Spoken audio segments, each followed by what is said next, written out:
We'll now turn to you, Juliette, and to bring us a perspective from the African continent, but also to remind us that when we talk about the global effort in global health, it's not only about the public sector, it's also about moving forward with public-private partnerships. Good morning, and thank you, Dr. Thierry, for the invitation to return to WPC. This is a wonderful opportunity again to be amongst colleagues and friends. Well, Africa comprises 55 countries, each with their unique challenges, opportunities, and health issues. And so I can't speak about the whole continent, clearly, but I can perhaps allude to certain trends that are occurring that are consistent and have been recognized as effective. Michel had mentioned earlier how after the pandemic, we found ourselves really in a rather sorry state. And I'm glad to say that we have shaped up our CDCs. We have 5 CDCs on the continent. They've become more proactive.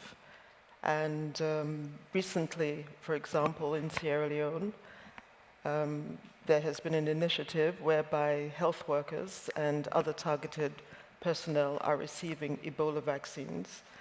It's never enough. We've only got 20,000 in operation at the moment from the stockpile of over 500,000 in the world stockpile, but so be it. And as a result of persistent viral hemorrhagic diseases in Rwanda, for example, there is currently a vaccination process underway that is targeting healthcare workers especially. We still have an underappreciation of some of our cultural practices, and I say that to mean that we don't institutionally always remember our traditional health personnel, who are in fact often the first people that sick people will go to with various illnesses, or after they've not been cured by the other methods. And so we do need to keep a greater sensitivity of our cultural mores regarding health and health treatments. And also, in the continent, we still have the problem of access to sanitation and clean water, which came up earlier. And that does, unfortunately, tend to impact regarding gastric diseases such as cholera that were mentioned earlier. And so we need to build our infrastructure as well as our health processes. There is, however, a growing consensus that there's been a significant shift from the burden of communicable diseases to non-communicable diseases, the NCDs. And we currently have rates of stroke, diabetes, and cancer soaring, even in the poorest countries on the continent. And this has created a demand for safe surgical care that has reached unprecedented levels. Securing funding for surgical care has been proven to be a little more difficult than receiving funding for more communicable diseases, obviously, because of the acute nature of infections. But there are some movements occurring that are very positive. Recently in Kigali, there was a pivotal Pan-African Surgical Healthcare Forum that brought together health ministers and professionals from all over the continent. And a consensus was reached by 40 governments who committed to advancing the development of 3 major objectives: a comprehensive continent-wide surgical healthcare policy, national and regional programs aimed at strengthening health systems and the workforce, the health workforce, and thirdly, a ministerial surgery consensus statement that has been submitted to the African Union for adoption and implementation at the continent level. Such significant regional and national surgical consensus building tends to dovetail seamlessly with an equally important private initiative that has been spearheaded by Mercy Ships International, the world's largest maritime hospital ship based in African countries.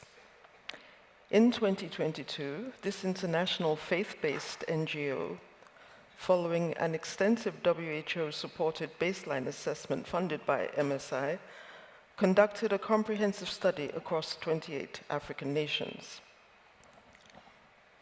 The finding, let's go back here. Yeah. The findings resulted in the creation of a groundbreaking roadmap aimed at accelerating safe surgical, obstetric, and anesthetic care across the continent over the next decade. I'll go back to the prior slide. This prior slide shows, as you can see, the proportion of persons on the continent of Africa without access to safe, affordable surgery.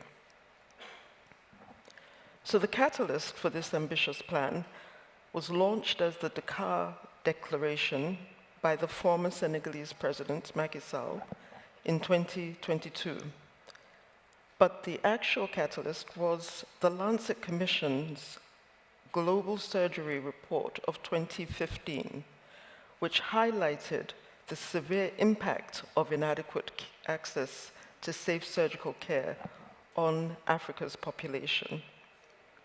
So much like the 2024 meeting that was held in Kigali, chaired by Rwanda's health minister, the Dakar Declaration emphasized the importance of regional collaboration and interregional partnerships in providing access to safe surgical care. And over 50% of Africa's health ministers and heads of state have already expressed their support for this transformative initiative. One of the most noteworthy aspects of these new initiatives is a growing emphasis on public-private and private-private partnerships, which are enhancing national and regional priorities. For example, in West Africa, we've had private indigenous and diasporan groups partnering to establish energy-efficient, climate-resilient oxygen supply plants for various health facilities. The facilities use solar-powered storage and distribution systems to ensure continuous, reliable power source for surgical care in both urban and rural areas. Another private group has developed a groundbreaking approach using phospholipid nanoparticles as a substitute for blood, aiding in the management of septic shock and postpartum hemorrhage, which are two of the continent's leading causes of mortality, especially amongst women. Mercy Ships, I believe, provides an exemplary model of surgical and medical care, offering the African nations that it serves an innovative form of private health financing. And of note, recently, we have engaged with the African Union's development arm, NEPAD, and we are now underway exploring a range of innovative financing strategies for deepening our health resilience on the continent. Furthermore, efforts to reduce mortality from non-communicable diseases and address their surgical consequences, I believe, present a forward-thinking approach to preventive health care on the continent, as prevention is not just about avoiding disease, which is important, but it is also about building healthier, more resilient communities on the continent. It is my hope that the partnership of Mercy Ships with the African Union through NEPAD will play a crucial role in complementing both private and government-led initiatives on the continent of Africa. Thank you. Thank you. Thank you very much, Juliette. Thank you for that contribution.